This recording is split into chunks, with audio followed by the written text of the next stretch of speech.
Hello everyone and welcome back to Filmy Paaji. क्या हो अगर आपके हाथों किसी की जान चली जाए या फिर कुछ ऐसा हो जाए जिसकी सजा सिर्फ मौत हो। आई एम डैम श्योर कि आपके माइंड में या तो उम्र कैद या फिर मौत की सजा ही चल रही होगी। मगर क्या हो जब ये सजा आपको ना मिलकर आपके क्लोन को मिल जाए। जी हाँ, आज की मूवी एक ऐसी थीम पर बेस्ड है, तो फिर कुर्सी की पेटी बांध लीजिए क्योंकि एक दिमाग हिला देने वाला सफर अब शुरू होने वाला है। So without wasting much time let's begin the story. तो मूवी की शुरुआत में हम जेम्स नाम के एक आदमी को देखते हैं। जेम्स पेशे से एक राइटर होता है, लेकिन अभी तक उसकी एक भी बुक को कोई रिकॉग्निशन नहीं मिल पाया था। जेम्स की वाइफ जिसका नाम फॉस्टर होता है, वो एक बहुत ही रिच लेडी होती है और इसलिए जेम्स उसके पैसों पर ऐश किया करता था। दोनों छुट्टियां मनाने एक ऐसी जगह जाते हैं जहाँ के लोग बहुत ही ज्यादा गरीब थे। वहाँ एक होटल था जो सिर्फ अमीर लोगों के लिए ही बनाया गया था ताकि वो यहाँ रहकर आराम से छुट्टियां मना सके। पूरा होटल चारों तरफ से घिरा होता है ताकि शहर का कोई भी गरीब उस होटल के अंदर ना जा सके। जेम्स उस होटल में वॉक कर रहा होता है कि तभी वो एक आदमी को देखता है जो बाइक से वहाँ मौजूद हर एक चीज को तबाह कर रहा था। तभी जेम्स के पास एक लड़की आती है जिसका नाम गैबी होता है। जेम्स गैबी से पूछता है कि यहाँ ये सब क्या चल रहा है, जिस पर गैबी उससे कहती है कि ये शहर का कोई आदमी है जो होटल में जबरदस्ती घुसकर तोड़फोड़ कर रहा है। कुछ देर बाद गैबी जेम्स से कहती है कि मैं आपकी बहुत बड़ी फैन हूँ और मैंने आपकी लगभग हर एक बुक को पढ़ा है, जिस पर अब जेम्स काफी शॉक हो जाता है क्योंकि उसकी अब तक सारी बुक्स फ्लॉप ही रही थी। इधर गैबी उसकी तारीफ करते हुए उसे कहती है कि आपकी रीसेंट बुक मुझे बहुत अच्छी लगी और मैं उसके दूसरे पार्ट का काफी बेसब्री से इंतजार भी कर रही हूँ। तभी कुछ देर बाद वहाँ गैबी का हस्बैंड भी आ जाता है। दोनों वहाँ जेम्स को डिनर के लिए इन्वाइट करते हैं और अब नेक्स्ट सीन में हम जेम्स को उसकी वाइफ के साथ डिनर के लिए जाते हुए देखते हैं। चारों आपस में अपने अपने काम के बारे में बातें करते हुए खूब इंजॉय करते हैं। अब अगली सुबह हम जेम्स को उसकी वाइफ के साथ देखते हैं। वो उससे कहता है कि आज हम दोनों गैबी और उसके हस्बैंड के साथ एक बीच में जाने वाले हैं, जिस पर अब उसकी वाइफ उससे कहती है कि नहीं, इस होटल से बाहर जाना बिल्कुल भी सेफ नहीं है, हमें यहीं रुकना चाहिए। जिस पर अब जेम्स उससे कहता है कि घबराओ नहीं, मैं हूं ना तुम्हारे साथ। और अब इसके बाद चारों गार्ड को कुछ पैसे देकर होटल के बाहर चले जाते हैं। कुछ देर बाद हम उन सबको एक बीच में देखते हैं। वहां जाकर सभी रिलैक्स कर रहे होते हैं कि तभी अचानक गैबी जेम्स के करीब आने लगती है, जिसे देखकर जेम्स को बड़ा अजीब लगता है, मगर वो इस पर ज्यादा ध्यान नहीं देता और इसको इग्नोर कर देता है। अब चूंकि रात में सभी ने काफी ड्रिंक कर ली होती है, इसलिए जेम्स ड्राइव करने का डिसाइड करता है और अब सभी होटल की तरफ निकल जाते हैं। और तभी अचानक उनकी गाड़ी से कोई टकरा जाता है। पास जाकर देखने पर पता चलता है कि जिस आदमी का भी एक्सीडेंट हुआ था वो तो मर चुका है। ये देखकर जेम्स की वाइफ काफी घबरा जाती है और फौरन पुलिस को कॉल करने को कहती है, मगर तभी गैबी उन्हें समझाती है कि यहाँ की पुलिस बहुत खतरनाक है, वो जेम्स को इसके लिए कभी माफ नहीं करेंगे और कड़ी से कड़ी सजा देंगे। समझदारी यही है कि हमें यहाँ से जल्द निकल जाना चाहिए। इधर गैबी की बातें सुनकर जेम्स और उसकी वाइफ काफी घबरा जाते हैं और अब फाइनली वो वहाँ से अपने होटल की तरफ जाने का डिसाइड करते हैं। होटल पहुंचकर सभी अपने अपने कमरे में जाकर सो जाते हैं। अब अगली सुबह जब जेम्स की आंख खुलती है तो उसके दरवाजे पर कोई नॉक करता है। वो डरते हुए दरवाजे तक जाता है और अब जैसे ही वो गेट ओपन करता है उसके सामने पुलिस ऑफिसर्स की पूरी टीम होती है। वो दरअसल जेम्स और उसकी वाइफ से कुछ पूछताछ करने आए होते हैं। इसके बाद वो दोनों को लेकर पुलिस स्टेशन चले जाते हैं, जहां वो उनसे उस आदमी के बारे में पूछताछ करते हैं जिसकी पिछली रात एक्सीडेंट में मौत हुई थी।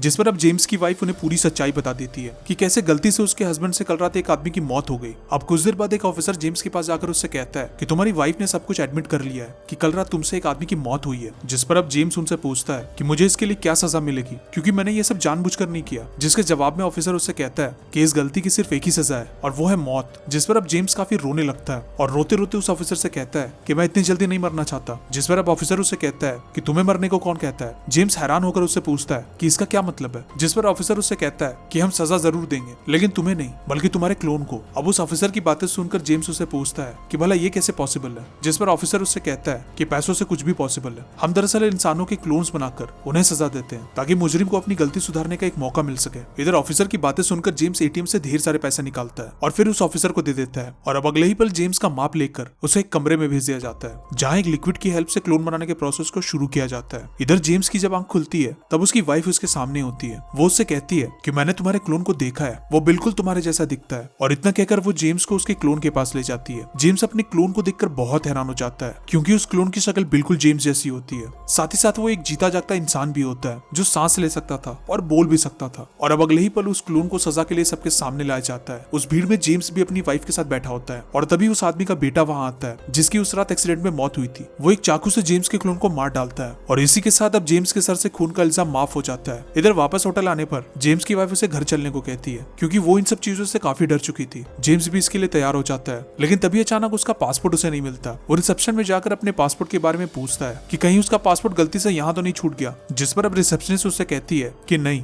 आपका पासपोर्ट हमारे पास नहीं है, लेकिन अगर आप चाहो तो मैं आपके होटल की बुकिंग से 1 वीक तक और बढ़ा सकती हूँ। जिस पर अब जेम्स इसके लिए हाँ कहकर वहां से चला जाता है और तभी वहाँ गैबी आ जाती है। वो जेम्स से कुछ बात करना चाहती थी लेकिन जेम्स इसके लिए मना कर देता है, पर गैबी के काफी रिक्वेस्ट करने पर वो उसकी बात सुनने के लिए तैयार हो जाता है। और अब इसके बाद गैबी उसे कुछ लोगों से मिलवाती है और ये वो लोग होते हैं जो अक्सर वहाँ क्राइम करके अपने क्लोन्स को सजा दिलवाया करते थे और उन्हें ऐसा करने में बहुत मजा आता था। और अब जब जेम्स उनसे बात करता है तब वो मिलकर एक प्लान बनाते हैं। वो कहते हैं कि इस होटल का ओनर यहीं पास में ही रहता है, हमें चलकर उसे सबक सिखाना चाहिए। जिस पर जेम्स इसके लिए मना करता है, लेकिन सभी उसे ऐसा करने के लिए मना लेते हैं और अब अगले ही पल सभी एक शॉप में घुसकर मास्क चुराते हैं और सीधे होटल ओनर के घर चले जाते हैं। वहां जाने पर गार्ड उन पर फायरिंग करने लगता है, लेकिन वो सब मिलकर उस गार्ड को मार डालते हैं और अब इसके बाद गेबी जेम्स के हाथ में एक गन पकड़ाकर ओनर को शूट करवा देती है। इस पूरे वाक्य में उनके एक मेंबर को गोली लग जाती है और वो घायल हो जाता है। और अब जैसे ही सभी वापस होटल आते हैं कि तभी पुलिस उन सबको अरेस्ट कर लेती है। कुछ देर बाद ऑफिसर आकर उनसे कहता है कि तुम सबके ऑलरेडी बहुत ज्यादा क्लोज बनाए जा चुके हैं, इसलिए अब सजा देने के अलावा हमारे पास और कोई रास्ता नहीं है। और इतना कहकर वो उन सबको एक कमरे में ले जाता है और अब एक एक करके उन सबका गला काट दिया जाता है। मगर यहाँ कहानी में एक ट्विस्ट आता है और अब हम उन सभी मेंबर्स को ऑडियंस में बैठा हुआ देखते हैं, यानी कि जिनका गला काटा जा रहा था वो सब के सब उनके क्लोन्स होते हैं, जबकि सारे ओरिजिनल्स ऑडियंस के बीच बैठकर अपने क्लोन्स के मरने के मजे ले रहे होते हैं। जेम्स को भी अब इसमें काफी मजा आने लगा था और अब जब वो अपने कमरे में जाता है तब उसकी वाइफ उसे वहां से चलने को कहती है,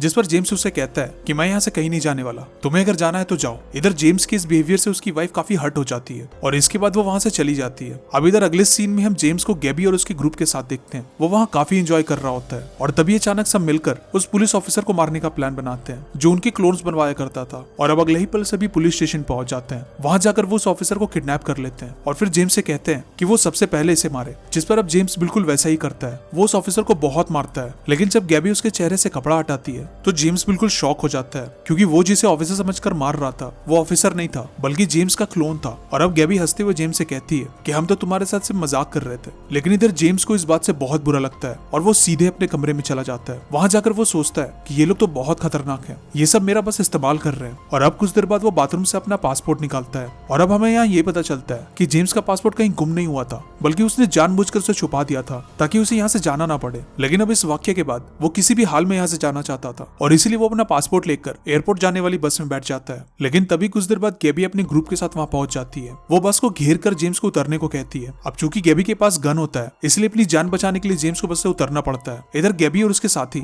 जेम्स को पैदल ही होटल तक ले जाते हैं। जेम्स को उनका ये बिहेवियर बिल्कुल भी अच्छा नहीं लगता। वो पूरे रास्ते बस यही सोचता आ रहा था कि काश वो अपनी वाइफ के साथ वापस अपने घर चले जाता। और अब कुछ दूर आगे जाने के बाद वो अचानक वहां से भागने लगता है, लेकिन तभी गैबी उसके पैर में गोली मार देती है। लेकिन जेम्स रुकता नहीं और जंगल की तरफ बढ़ता रहता है। और तभी अचानक उसे अपने सामने दो लड़कियां दिखती है जो जेम्स को घायल देखकर उसका इलाज करती है। और अब जब एक रात जेम्स वहां से निकल रहा होता है कि तभी बाहर गैबी और उसके साथी उसे घेर लेते हैं। इसके बाद गैबी उससे कहती है कि अगर तुम्हें यहाँ से जिंदा वापस जाना है तो तुम्हें हमारे एक डॉग को हराना होगा। और इतना कहकर वो जेम्स के क्लोन डॉग को कार से बाहर निकालती है। इधर जेम्स अपने क्लोन डॉग को देखकर उसे मारने से मना कर देता है, जिस पर गैबी उसे कहती है कि तुम्हारे पास इसके अलावा कोई और रास्ता नहीं है, इसलिए इसे जल्दी से मारो और हमारे साथ वापस चलो। और अब कोई और रास्ता ना होने की वजह से जेम्स को अपने क्लोन डॉग को मारना पड़ता है। और अब नेक्स्ट डे हम जेम्स को वापस उसके होटल में देखते हैं। वो अपनी वाइफ को कॉल करके उससे सॉरी कहता है। वो उसे कहता है कि प्लीज मुझे माफ कर दो, मैं तुम्हारे पास वापस आ रहा हूँ। दरअसल अब उनकी छुट्टियां खत्म हो चुकी थी और इसीलिए सभी अपने अपने घर वापस जा रहे होते हैं। सभी एक एक करके बस में बैठते हैं और एयरपोर्ट के लिए रवाना हो जाते हैं। रास्ते में सभी एक दूसरे से बात करते हुए जाते हैं कि उनकी छुट्टियां कैसी रही, लेकिन जेम्स पूरे रास्ते चुप रहता है और किसी से कुछ बात नहीं करता। अब एयरपोर्ट पहुंचकर सभी एक दूसरे को गुड बाय कहते हैं और फिर अपनी अपनी फ्लाइट पकड़कर घर के लिए निकल जाते हैं। लेकिन तभी हम जेम्स को देखते हैं, वो अभी भी वहीं एयरपोर्ट में ही होता है। और अब मूवी के आखिरी सीन में हम जेम्स को वापस उसी होटल में देखते हैं। वो वहाँ अकेला बैठकर बारिश के मजे ले रहा होता है। उसे देखकर ऐसा लग रहा था मानो उसे यहाँ रहने और क्राइम करने में मजा आने लगा था। और इसी के साथ ये मूवी एंड हो जाती है। आपको ये मूवी कैसी लगी कमेंट करके जरूर बताएं।